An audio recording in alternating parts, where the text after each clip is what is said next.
अस्सलामुअलैकुम दोस्तों, उम्मीद करता हूँ सब खैरियत से होंगे। दोस्तों, चीनी की कीमतों में शुगर मिल वालों ने एक बार फिर इजाफ़ा शुरू कर दिया।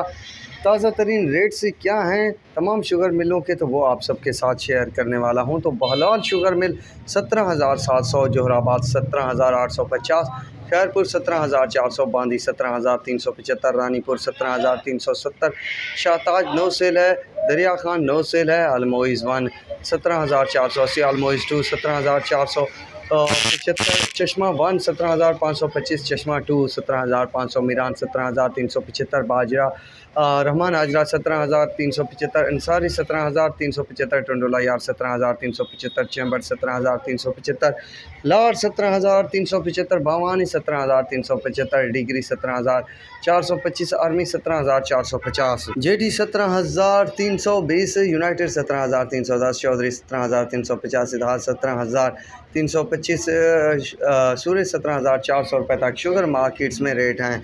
फ़िलहाल दोस्तों, तेज़ी का रुझान है, क्या करना है क्या नहीं करना ये भी माइंड में खुद रख कर चले आए। क्रशिंग सीज़न भी बिल्कुल करीब से करीब आता जा रहा है, कभी भी कुछ हो सकता है। तो मेरा काम है आप सबके साथ रियल अपडेट शेयर करना। आप तक के लिए इतना ही काफ़ी है। अल्लाह हाफ़िज़।